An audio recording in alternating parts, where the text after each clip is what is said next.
ये सेकेंडरी में अब हम नया भी चालू स्टार्ट कर रहे हैं बेटा। ये थोड़ा बेसिक ओवरलैप होता है, लेकिन चाहिए एग्जाम्पल कराऊंगा बेटा, क्वेश्चंस कराऊंगा, वो बिल्कुल समझ में आ जाए करना क्या एक्चुअली में।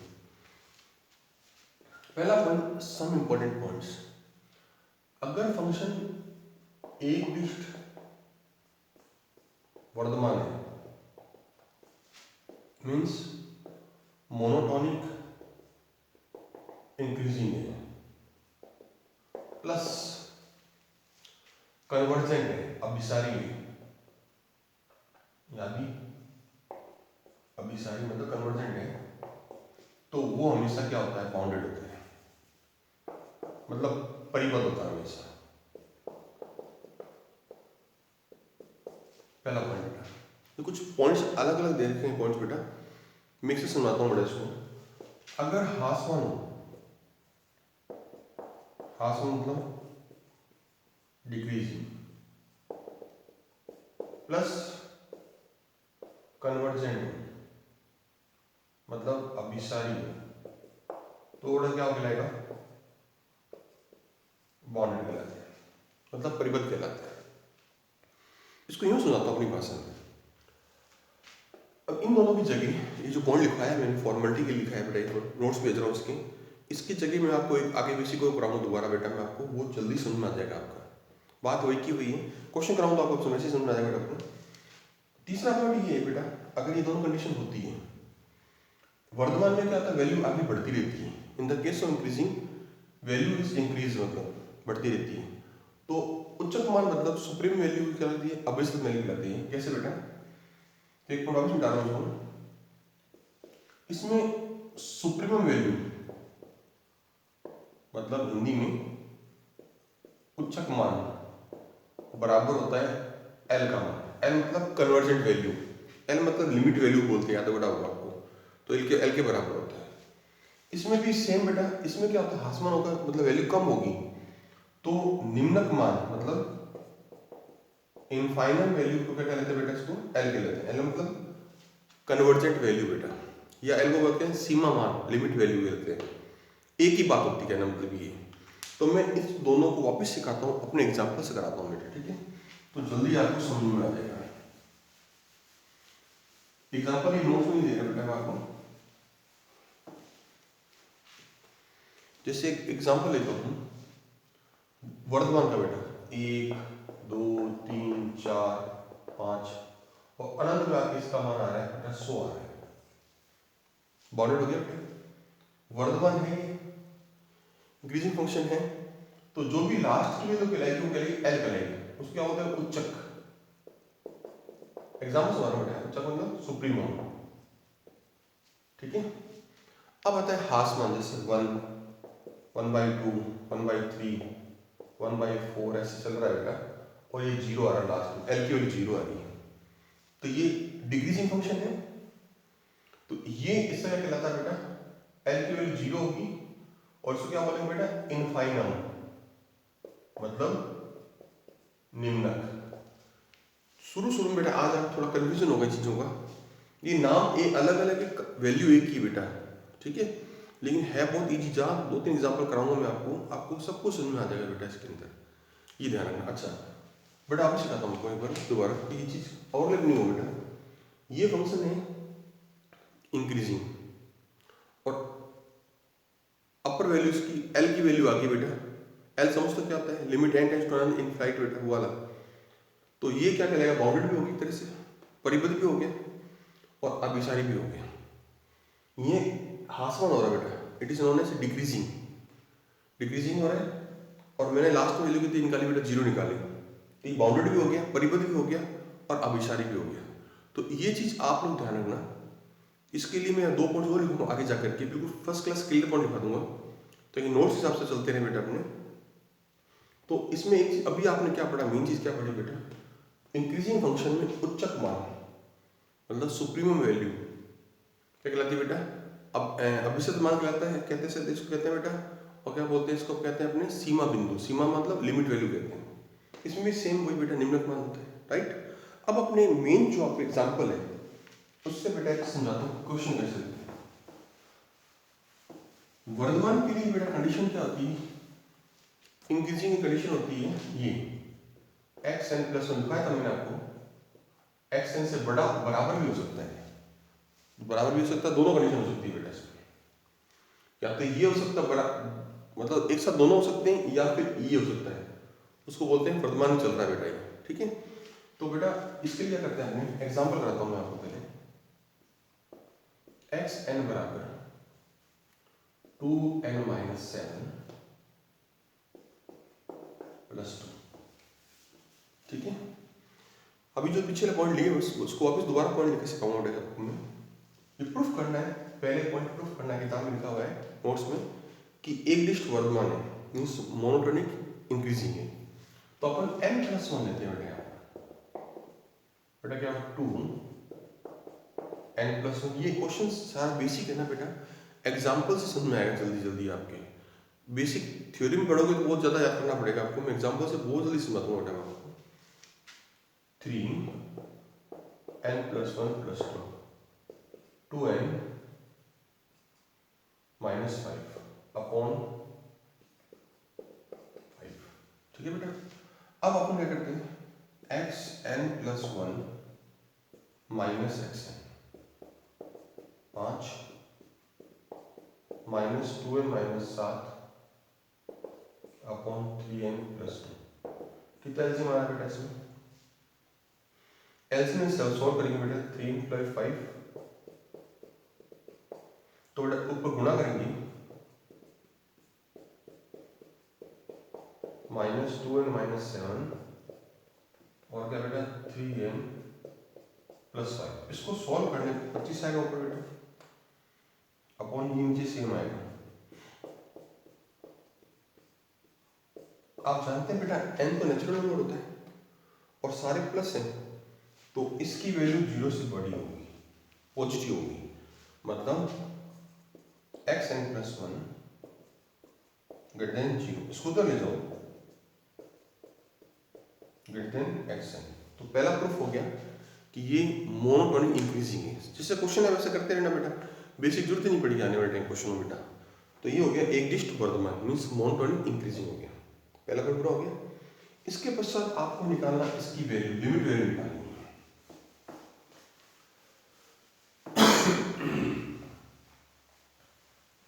मतलब ये वर्धमान इंक्रीजिंग हो गया बेटा। अच्छा एक रास्ता और इंक्रीज करने का, ऐसे कर सकते हो बेटा, x1 से बड़ा x2 से बड़ा x3 से बड़ा x4 चलता है आगे से, ये वैल्यू अलग निकाल लो और इससे पता चलेगा कि वर्धमान है कि ह्रासमान है, ठीक है। एक ये भी रास्ता मेरे पास में। अच्छा इसके बाद आपको L का मान निकालना है, वर्धमान है ऊपर की ओर बढ़ रहा है बेटा, वैल्यू बढ़ रही है इसकी सारी। अब L की वैल्यू कैसे निकालते हैं, लिमिट n टेंड्स टू अनंत xn, xn का मान कितना बेटा ये रहा, ये मैंने कल भी कराया था क्वेश्चन टाइप का, ऊपर से नीचे से n कॉमन एक काट लो, याद है अनंत मैंने करते थे हमेशा, n कॉमन हो 2 minus 7 upon n 3 plus 2 upon n, cut जाएगा बेटा। लिमिट टाइम कितना आंसर आएगा बेटा 2 माइनस 0 3 प्लस 0 मतलब 2/3, L का मान होगा। तो ये सीक्वेंस क्या है बेटा, एक डिस्ट वर्धमान मोनो इंक्रीजिंग और अपर बाउंडेड भी हो गया, ठीक है बेटा, ठीक है। तो इसका मतलब ये कन्वर्जेंट सीरीज होगी, मतलब अभिसारी श्रेणी होगी, जिसके बारे में अभी दोबारा सिखाऊंगा बेटा आपको। फिलहाल इसका आंसर पूरा आ गया बेटा, ये सीमा का मान भी इसी कहलाता है और ये इंक्रीजिंग फंक्शन भी हो गया। दो अभी मैंने प्रूफ करा इसमें कि सीमा लिमिट वैल्यू कितनी बेटा, ये हो गया। अच्छा अब क्या करना है, ये प्रूफ करना है अपर बाउंडेड है, मतलब सॉरी ये प्रूफ करना है परिबद्ध है। परिबद्ध के लिए देखो जरा, एक काम और करना बेटा, परिबद्ध है कि नहीं प्रूफ करना है, ठीक है। परिबद्ध के लिए मतलब बाउंडेड प्रूफ करना है बेटा, ये काम मेरे तीसरा जो कराना बेटा मेरे को परिबद्ध के लिए। बेटा एक बात हो, पहले n का 1 रखा, कितना हुआ 2 माइनस 7 5, कितना हुआ माइनस 5/5 मतलब माइनस 0, फिर 2 रखा बेटा 4 माइनस 7 6 2 8, मतलब माइनस का 3/8, फिर 3 रखा, 6 - 7 9 + 2 मतलब -1/11। इस तरह चलते चलते लास्ट में एल का मान कितना था 2/3, याद है ग्राफ में। तो ये इसकी जो वैल्यू है -1 से बड़ा बराबर, लेकिन 2/3 से कम, 2/3 से कम। ठीक है, तो इसका मतलब ये हुआ कि ये सीक्वेंस बेटा क्या कहलाएगा, बाउंडेड, मतलब परिपथ कहलाएगा, राइट। अब मैं सोच रहा हूँ कि आपको एक ऐसा बेसिक कराऊँ ताकि हर चीज़ समझ में आ जाए बेटा आपको। ये थोड़ा बेसिक और नहीं होता बेटा, इसलिए मैं दोबारा इसको करा नहीं बेटा, अब मैं इसको अपने हिसाब से करता हूँ।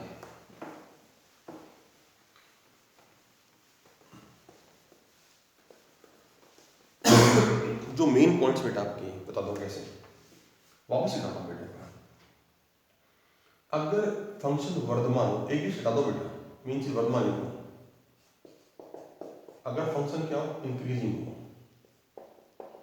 है ना, प्लस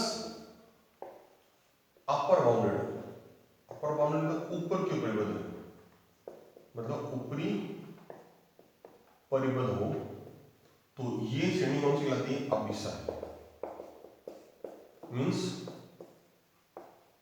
कन्वर्जेंट। बेटा ये थोड़ा सा ओवरलैप होता है एक बार, अब इसके बाद आपको हर चीज समझ में आ जाएगी बुद्ध ढंग से बेटा। ये मेन स्टार्ट कर रहा हूं बेटा आपको। इंक्रीजिंग फंक्शन हो, अपर बाउंडेड या बाउंडेड हो, क्या कहलाएगी बेटा, अभिसारी होगी। अगर मैंने से पहले पॉइंट लिखवाया था ना बेटा, ये अभिसारी यहां कर दो कन्वर्जेंट, तो ये क्या होगा, नीचे लिख देना अपर बाउंडेड होगा। अपर बाउंडेड होती है अपने परिबद्ध हो जाएगा बेटा, क्यों, इंक्रीजिंग तो है ही है। जब इंक्रीजिंग है तो लोअर तो वैल्यू फिक्स होगी इसकी वैल्यू, ये फंक्शन इंक्रीजिंग है, ये आगे बढ़ रहा है ग्राफ, तो लोअर तो फिक्स होगी, अपर बाउंडेड भी होगी, तो क्या कहलाएगा बेटा, ये कन्वर्जन कहलाएगा, मतलब कि अभिसारी श्रेणी कहलाएगा। ठीक है बेटा, ये किसकी जांच कर रहे हैं बेटा, अभिसारी श्रेणी है कि नहीं, कन्वर्जेंट सीक्वेंस है कि नहीं, उसके लिए कर रहे हैं अपने। तो ये ऑटोमेटिकली ऑप्शनल समझ में आएगा आपको। अगर ये फंक्शन इंक्रीजिंग है, if this function is increasing function plus upper bounded, मतलब ऊपर की परिबद्ध, नीचे तो परिबद्ध हो ही क्यों पहले से, क्योंकि ग्राफ बढ़ रहा है ऊपर की ओर, नीचे परिबद्ध हो गया बाउंडेड बेटा, और ऊपर परिबद्ध अब है तो हमेशा क्या होगा, अभिसारी होगा। ये चीज मेन इंपॉर्टेंट पॉइंट अब ये बेटा, पीछे वाला सारे पॉइंट आप हटा देना एक बार आपको, आप केवल ये इसको पढ़ लेना बेटा। और अगर डिक्रीजिंग हो, डिक्रीजिंग मतलब ह्रासमान हो, है ना, ह्रासमान हो, और लोअर बाउंडेड हो, लोअर बाउंडेड हो मतलब नीचे के परिबद्ध हो, तो भी वो अभिसारी कहलाता है। ये बेटा सबसे इंपॉर्टेंट चीज है, मीन्स कन्वर्जन क्या होता है। पहले पॉइंट्स अगर नहीं भी लिखो तो कोई फर्क नहीं पड़ता है, मेन चीज मैं आपको ये सिखा रहा हूं, ये दो पॉइंट्स। वर्तमान है, इंक्रीजिंग ऊपर की ओर जा रहा है, तो लोअर फिक्स हो गया हमेशा, और अपर बाउंडेड अगर हो जाता है तो बोलते हैं ऊपरी, क्या कहते हैं, कन्वर्जेंट बोलते हैं, और ह्रासमान हो तो भी इस कंडीशन में क्या बोलते हैं, इसको कन्वर्जन कहते हैं। तीसरा पॉइंट एक और ध्यान देना, लिमिट n टेंड्स टू अनंत, xn का मान भी l होता है इस कंडीशन में, इन दोनों कंडीशन में, और लिमिट n टेंड्स टू अनंत xn+1 का मान भी क्या होता है, l ही होता है। ये दोनों बराबर होते हैं इन दोनों कंडीशन में। अगर कन्वर्जेंट होगा, अगर सीक्वेंस अभिसारी होती है तो ये हो गया, और अभिसारी होने के लिए ये दोनों होना जरूरी है। पीछे जब मैंने पॉइंट लिखाए थे वो क्या था बेटा, सुनाता हूँ मैं आपको। अगर अभिसारी यहाँ रख देते हो तो ये नीचे आ जाएगा, मतलब वर्धमान हो, इंक्रीजिंग हो, कन्वर्जेंट हो तो अपर बाउंडेड होगा। समझ आ गया मैं आपको, इसमें वही नियम है, ये नीचे पॉइंट आ जाए तो ये ऊपर आ जाएगा, पीछे वाला पॉइंट वही लिखा है मैंने आपको, अब जल्दी समझ में आ जाएगा। अब मैं क्वेश्चन कराता हूँ बेटा पहला इसका, इससे आपको जल्दी समझ में आ जाएगा। फर्स्ट क्वेश्चन,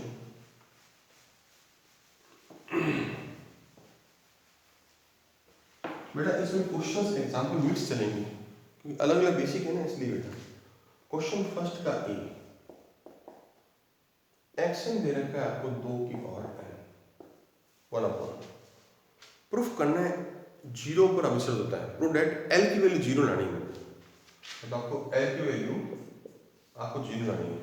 ठीक है बेटा, तो आप समझदार हो, l कैसे निकालते हैं, लिमिट, सीधी फॉर्मूला हो गया बेटा, X N, limit N plus अनंत एक्स एन की वैल्यू ये थी बेटा, फिर लिमिट डाउन तो 2 की इन्फिनिटी, इन्फिनिटी मतलब 0, और ये आपका आंसर है, राइट।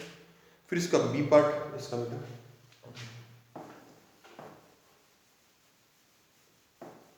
ठीक है,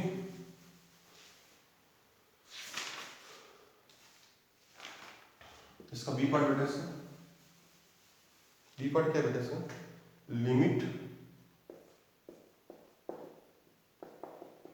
एन टेंड्स टू अनंत एल बराबर मतलब एक्स एन का मान दे रखा आपको root N plus 1 root n, ठीक है बेटा। तो आपको एल का मान, बस एल का मान निकालना है इसमें, लिमिट एन टेंड्स टू अनंत एक्स एन का मान दिया बेटा। अब इसमें सॉल्व करने के लिए आपको ऊपर नीचे परिमेयकरण करते हैं, मीन्स रेफरेंस करते हैं बेटा। A minus B plus B क्या होता है, A square minus B square root N plus 1 N से कर दिया बेटा।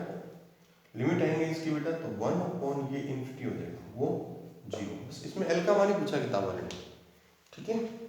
क्वेश्चन नंबर दूसरा बेटा वैसे ही जैसा सेम है, उसमें एल का मान 1 प्रूफ करना है, राइट, क्लियर आपको। तो फिलहाल आपको इसमें एल के मान ही पूछा है मैंने आपको। आज आप पहले इसकी थ्योरीज कर दूंगा, एक कुछ और आगे बेसिक तो करा दिया मैंने आपको। क्वेश्चन नंबर दूसरा, एग्जांपल दूसरा बेटा, एग्जांपल भी कराऊं साथ में बेटा, ठीक है। एग्जांपल नंबर दूसरा, दूसरे का ए बड़ा, दूसरे का क्या कहता है, एक्स एन बराबर 1 अपॉन एन, ठीक है। और ये पूछा गया है प्रूफ करना है ये श्रेणी अभिसारी होती है, मीन्स कन्वर्जेंट होती है ना। तो कन्वर्जेंट के लिए क्या होना चाहिए, एक तो वर्धमान या ह्रासमान प्लस वर्धमान में अपर बाउंडेड और डिक्रीजिंग में लोअर बाउंडेड होना चाहिए। तो पहले आप किताब एक मतलब और बता रहा हूँ आपको, ऐसे दो x1 निकालो 1/1, x2 1/2, 1/3, x4 1/4, राइट। तो बेटा चल रहा है साथ। अब अपने इसमें सबसे इधर कम कितना ले सकते हैं बेटा अपने मान, मतलब 1 रखते हैं, है ना बेटा। तो इसमें आप सबको पता है कि इसकी वैल्यू जब कम हो रही है, 1, हाफ, 1/3, 1/3, तो आप समझदार हो, ग्राफ बता रहा आपको, एक ये होता है तो एक ये हो रहा है, हाफ इधर आएगा, है ना। ये तो कम होता है तो लास्ट में क्या होगा, 0 ग्राफ तो नहीं हो सकता, है ना। लेकिन n पॉजिटिव नेचुरल नंबर होता है तो इसकी वैल्यू 0 के से कम तो सकती है। तो इसका मतलब क्या हुआ, x1 x2 x3, पहला पॉइंट तो लिखा वैसे लिख दो बेटा, x1 सबसे बड़ा है, छोटा है, एक चल रहा है, ऐसे कम होता जा रहा है, मतलब ये फंक्शन कौन सा बेटा हो गया, आसमान, मीन्स डिक्रीजिंग, डिक्रीजिंग हो गया। अब डिक्रीजिंग भी हो गया और साथ में xn का मान किससे बड़ा बराबर हो रहा है, 0 से बड़ा, क्योंकि लास्ट में तो 0 ही आएगा इसका, तो 0 से बड़ा लेकिन 1 से कम 1 के बराबर, ठीक है। अब बताइए देखो, डिक्रीजिंग भी है और लोअर बाउंडेड भी है, अपर बाउंडेड तो हो ही गया, अपर भाई ये ऊपरी परिवर्तन तो हो ही गया, नीचे ऊपर, लोअर बाउंडेड होना जरूरी है इसके अंदर, आसमान में लिखवाया है नीचे। तो इसका मतलब ये बाउंडेड भी हो गया और डिक्रीजिंग भी हो गया, तो इसका मतलब ये सीरीज बेटा कौन सी होगी, अब ये सारी श्रेणी होगी, मतलब कन्वर्जेंट सीक्वेंस होगा बेटा। अब इसमें एल का मान कैसे निकालना सब जानते हैं, लिमिट n टेंड्स टू अनंत xn मतलब 1 अपॉन n मतलब 0, और ये आपका आंसर है।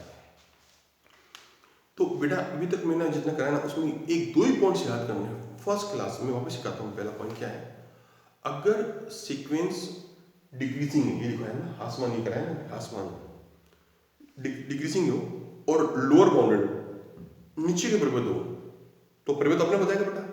जब परिवर्त अपने आप ही होगा तो वो क्या कहलाएगा, सीक्वेंस इज कन्वर्जेंट सीक्वेंस, मतलब कि अभिसारी अनुक्रम कहलाते हैं। दूसरा पॉइंट क्या था, अगर ग्राफ ऊपर जा रहा है, अपर बाउंडेड मतलब ऊपर क्यों जा रहा है, अपर बाउंड होना चाहिए, और लोअर तो पहले हो गया इसमें वर्तमान बेटा, तो वो क्या कहलाया जाता है, ऑलवेज कन्वर्जेंट सीक्वेंस कहलाता है। ये दो पॉइंट्स आपको याद करना है। मैं आपको वापस से इन दोनों ट्रिक्स करता हूँ बहुत अच्छी।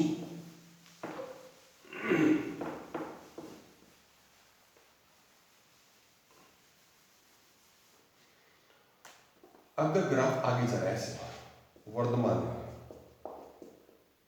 मतलब इंक्रीजिंग है, ये ट्रिक बहुत अच्छी बेटा।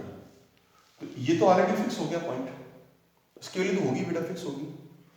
अगर ये प्रूफ करते हैं अपर बाउंडेड, मतलब ऊपर भी कोई ना कोई वैल्यू से कम हो रही है, इसकी सारी वैल्यू जितनी भी आ रही है ना बेटा, इस पर्टिकुलर वैल्यू से कम हो रही है, तो ये पूरा बाउंडेड हो जाएगा, परिवर्त हो जाएगा। और बाउंडेड होते ही अपने आप क्या कहलाएंगे बेटा, अभिसारी श्रेणी, मींस कन्वर्जेंट। ये समझा बेटा। अब आता है ह्रासमान, मतलब डिक्रीजिंग फंक्शन। डिक्रीजिंग ग्राफ ऐसा है, आता है बेटा ऐसा, तो ये फिक्स तो हो गया, अपर वैल्यू फिक्स होगी बेटा। अगर इसकी सारी वैल्यू किसी एक वैल्यू से, जिसको बोलते हैं लोअर बाउंडेड, लोअर बाउंडेड मतलब कि निम्न परिवर्त से बीच में आ रही है, तो ये तो फिक्स पहले से हो गया। और ये अभी अपने क्वेश्चन में पॉइंट रख करके वैल्यू निकालने पता चल गया लोअर बाउंडेड भी हो गया। अपर पहले था, लोअर अपने प्रूफ किया, तो ये पूरा बाउंडेड हो गया। और बाउंडेड होते क्या कहलाता है बेटा, आपको कन्वर्जेंट सीक्वेंस कहलाते हैं। बाउंडेड होते ही कन्वर्जेंट होगा और कन्वर्जेंट होते ही बाउंडेड होगा। ये हमेशा आप लोग ध्यान रखो, ये दो ट्रिक आप ध्यान रखो, सारे के सारे क्वेश्चन बेटा सॉल्व हो जाएंगे। इतना आज कर लो जो पहले आप लोग, कोई दिक्कत हुआ तो फोन पूछ लेना बेटा, बाकी मैं कल कराऊंगा। ठीक है, थैंक यू।